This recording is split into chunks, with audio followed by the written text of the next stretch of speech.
Day 5 of the 2024 FIDE Candidates saw the young Gukesh win a marathon endgame against Grandmaster Abbasov to join Jan Nepomniachtchi in the lead after 5 rounds. The rest of the results saw Fabiano Caruana surviving a lost position against Vidit and Nakamura snagging victory deep into the endgame against Fuja. Finally, missing a big chance was Pragnananda, who showed excellent preparation against Nepomniachtchi only to let him off the hook with a draw. This means that Nepo and Gukesh now co-lead the tournament with 3.5 out of 5, with Caruana just a half point behind on 3. In the women's candidates, all 4 games were drawn, with Grandmaster Tan Zhongyi holding on to her half-point lead with 3.5, with Goryachkina still close behind on 3 out of 5. Jumping into the games, the first game here between Vidit and Caruana saw Rosalimo, with Fabi sticking to this move 3 knight f6 that he used earlier in the tournament against Abbasov. This game went a little bit differently. D3 bishop to g4, h3 bishop to h5, a fairly provocative approach from Caruana, who essentially invites Vidit to play g4 and take a lot of space on the king side. This eventually ends up happening: g4 bishop to g6, queen to b3, queen b6, bishop e3. Fabi decides to keep the queens on here with queen to c7, and we end up getting a very sharp position where white castles queenside and black plays with the king in the center here for some time. After knight h4, bishop d6, king to b1, Caruana starts to counterplay here with a5, but Vidit plays knight takes g6 and d4. And all of a sudden, white's position here starts to look very promising, with ideas like both d5 and e5 existing in the position. Here, Caruana decides to sacrifice a pawn, which is probably a very good practical decision, because otherwise, if not for this move, a4, black's position was really quite difficult. But after knight takes a4, b5, knight c5, takes, bishop to e7, did seem like Vidit was on his way to possibly winning this game, especially after h4. Black can't take this one because of play along the h-file. Rook a4 was seen in the game. And now after bishop to d4, e5, and nice move from Vidit, queen to g3, the game really heats up. At this point, the engines were announcing that Caruana's position was lost. But it really wasn't so simple, especially after the game continuation. Queen a7, queen takes e5, now rook takes a2, with both kings in some potential danger here. Vidit grabbed this pawn on g7, and now after rook f8, he brought his queen back to e5 in order to centralize it, and the b8 square, for example, with queen to b8 check, and it looked like white's position was quite good here, but after the move queen to a4, it turns out black had enough counterplay to survive this one. If white tries to run with the king, for example, king to c1, of course the threat is rook a1 mate.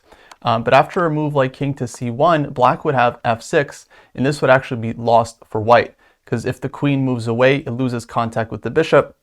Black will have rook a1 check, followed by queen takes d4.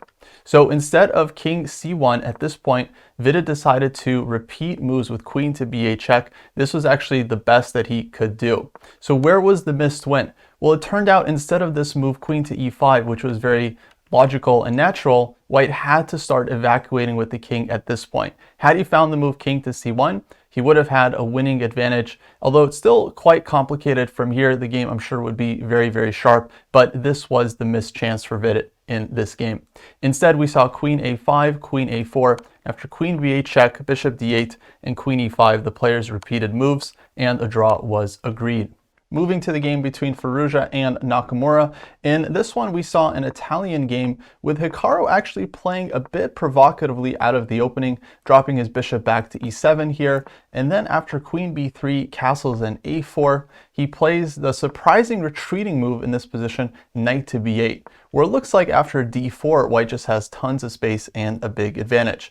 But it really wasn't so simple. As Nakamura showed, he takes on d4, goes a5, Fuja pushes e5, knight h5, b5, but now knight f4, and black gets certain counterplay against the g-pawn and this idea of d6, d5.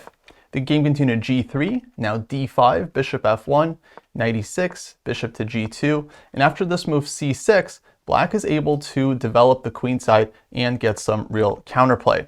And so it seemed like Naka was quite okay in this one for some time. The position and structure was rather complicated, but Rook a6 here, surprisingly, black is able to hold everything together.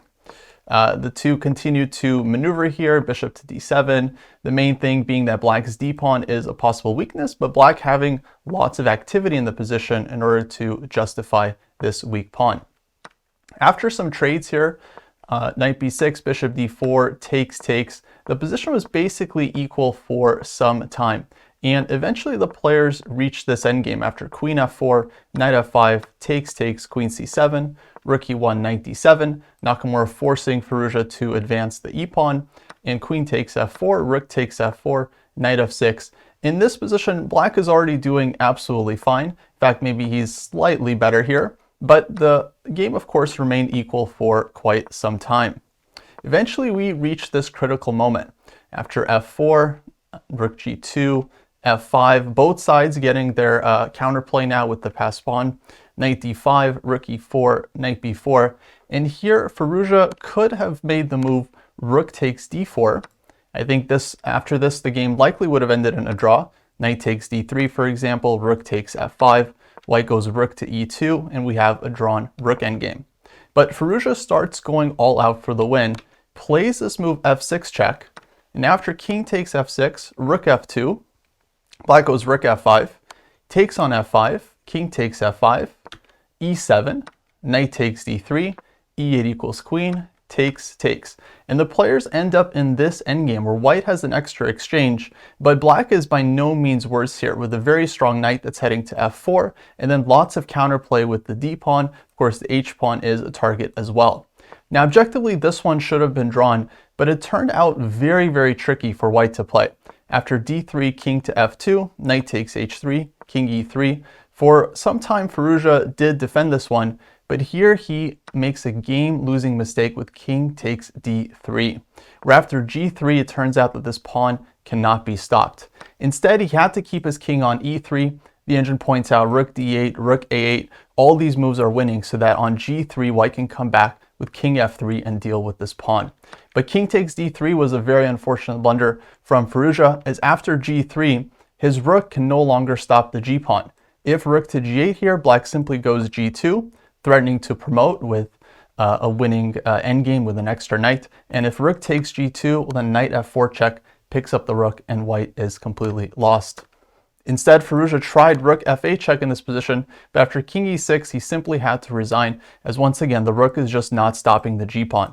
g2 is next, and if rook g8, g2 anyway, and again, you can't take the pawn without losing the rook. So with this win, Nakamura was able to get back to an even score in the tournament with 2.5 out of 5. Moving on to the game between Praggnanandhaa and Jan Nepomniachtchi, this one was quite exciting. It started off with a Petrov defense, one of Nepomniachtchi's specialties, but Praggnanandhaa really showed some fantastic preparation in this one. The two players went down a fairly theoretical line, bishop f5, bishop g5, knight h4. This has all mainly been seen before. Bishop e6, white takes here, black takes on g5. Then after knight f3, queen a5, and bishop h3, white does sacrifice a pawn here, but gets ample compensation after rook to b1. The game continued b6, rook b3, queen a5, and here Praggnanandhaa banged out the move d5, which really causes a lot of problems for black. The idea is to bring the knight to g5, where white has lots of attacking chances on the king side with moves like queen h5, bishop f5, and so on. Nepo here started spending a lot of time, but eventually he does play the best move, c takes d5. Knight g5 was played instantly in response. Then after h6, Praggnanandhaa sacrifices the knight on f7, and did this quite quickly, indicating that this was still in his preparation. King takes f7 was forced in case of rook takes f7. Then after bishop to e6, this pin is just going to be way too strong with queen h5 and rook f3 coming next. So instead we saw king takes f7, now rook to d3, a surprising move but played quickly, indicating that this was still part of Prague's preparation. And the point is white wants to take on d5, the bishop on d6 is hanging, and of course black has to spend some time safeguarding the king and bringing it back to the king side. Knight d7 was the choice from Nepo, rook takes d5, and now according to the engines, the main move was bishop takes h2. where after king takes h2, knight to c5, white is down a pawn but has full compensation for it since black's king is quite weak here and the bishop is quite strong. Instead, in the game, we saw knight to c5 from Nepo, where after rook takes d6, white's position here is actually very, very good. After king to g8, queen to d5 check was played, king h8, and this is where Pragg missed a big opportunity with the move queen to e5. This threatens rook takes h6, winning a pawn, and in case black goes king to g8 here, getting out of the pin, well, white has rook g6, attacking g7, and if rook f7, then rook takes g7 anyway, wins material for white, as after rook takes g7, queen to d5 check, white picks up the rook in the corner, and then is completely winning as black's king is just way too exposed in the resulting position.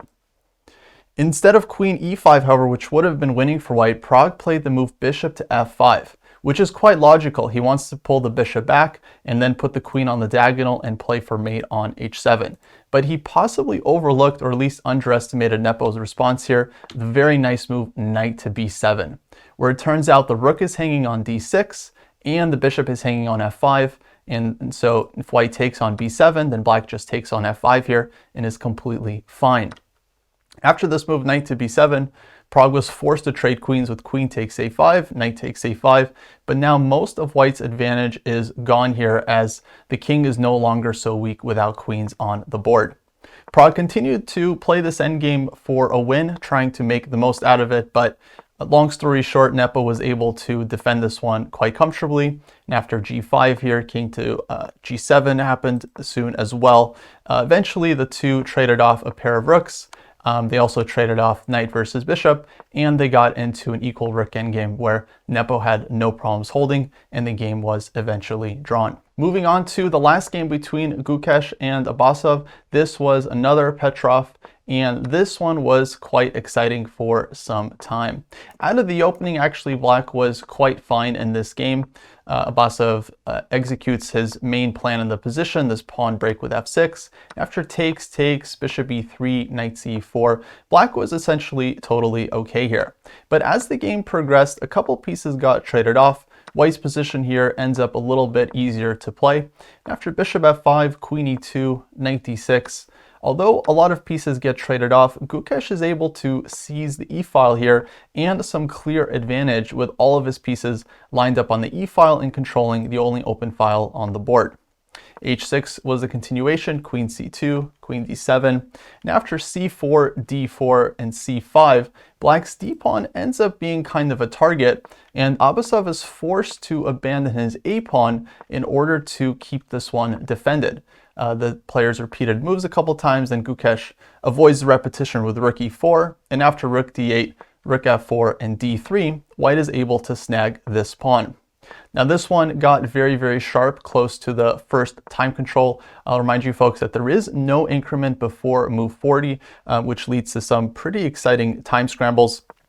Around here, Gukesh's advantage was quite serious, but after rook takes e4, and rook d5, he ends up getting a bit tricked here. Knight d2, knight to g7, and here on move 40, he plays the very natural move king to g1, but now after knight e6, black is able to win back his pawn that he gave up earlier and equalize the situation.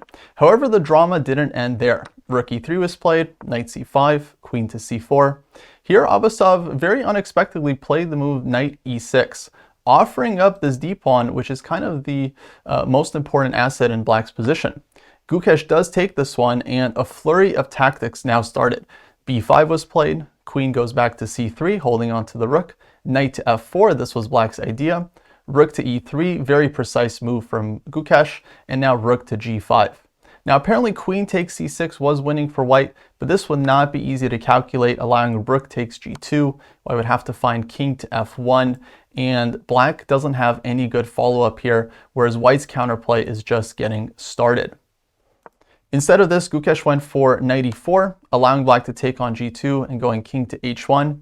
And now after knight to d5, we end up getting this queen endgame by force, starting with knight f6 check. Black takes this one, king takes g2, knight comes back to d5, and black wins back their exchange. So queen c6, knight e3, f e3, was the game continuation here. And objectively, this queen endgame was supposed to be drawn, but as we'll see, it turns out very, very tricky for black to handle properly.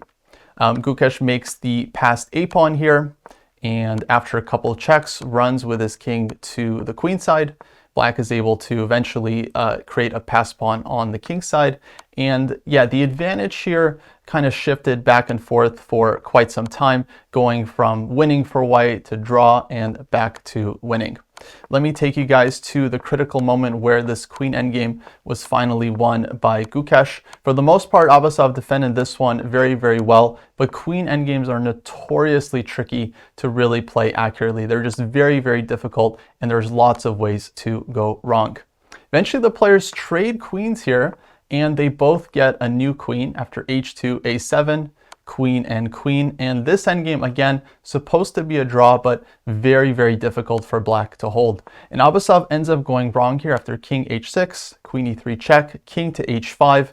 This turns out to be a losing move. Apparently, black had to keep the king on h7, and that would still be a draw. Good luck figuring that out over the board. After king h5, king f5, once again, the only move to save this was the move queen to g2. Very, very difficult computer move. Instead, we saw queen f1 check, queen f4, and queen b5 check. But now after queen to e5, it turns out it's all over. If black trades queens, that's just a losing king and pawn endgame. But now white is threatening king to f6 check, followed by queen to g5 with a possible mate. And what turns out is that black just has no way of avoiding the queen trade any longer. He tried queen d7 check, there was nothing better, but after king f6, king h4, and now queen to g5 check, Abbasov resigned as his only move is king to h3, but then queen f5 forces a queen trade, and white gets a trivially winning king and pawn endgame where black's king is just way too far. So with that, after queen to g5 check, Gukesh was able to win this one and join Nepo in the joint lead. That wraps up today's action. Tomorrow we'll see round 6, where we'll see a very important battle with Jan Nepomniachtchi having white against Fabiano Caruana. It's sure to be another very, very exciting day, and hopefully I'll see you here for the recap afterwards. Until then, take care.